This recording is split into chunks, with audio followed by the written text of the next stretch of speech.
అందరికీ నమస్కారం. ఈరోజు భగవద్గీత అష్టమోధ్యాయంలోని 22, 23 శ్లోకాల గురించి తెలుసుకుందాం.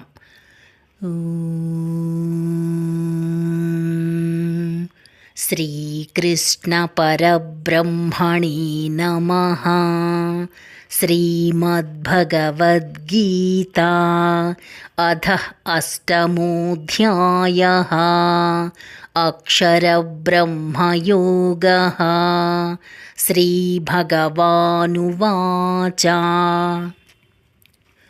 పురుషః స పరః పార్థ భక్త్యా లభ్యస్త్వనన్యయా యస్యాంతఃస్థాని భూతాని యేన సర్వమిదం తతం.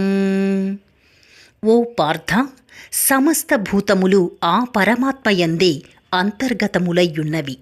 ఆ సచ్చిదానంద ఘన పరమాత్మ చేతని ఈ జగత్తంతయు వ్యాప్తమై ఉన్నది. అట్టి సనాతన అవ్యక్త పరమపురుషుడు అనన్యభక్తి ద్వారా మాత్రమే లభ్యుడగును. యత్ర కాలే త్వనావృత్తిం ఆవృత్తిం చైవ యోగినః ప్రయాతా యాంతి తం కాలం వక్ష్యామి భరతర్షభా.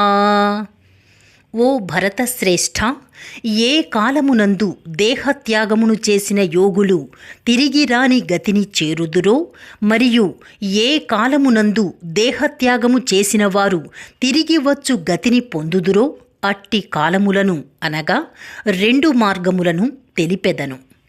రేపు 24, 25 శ్లోకాల గురించి తెలుసుకుందాం. డిస్క్రిప్షన్లో శ్లోకం, భావం కూడా ఉంటాయి, చూస్తూ వినవచ్చు. శ్రీకృష్ణార్పణమస్తు.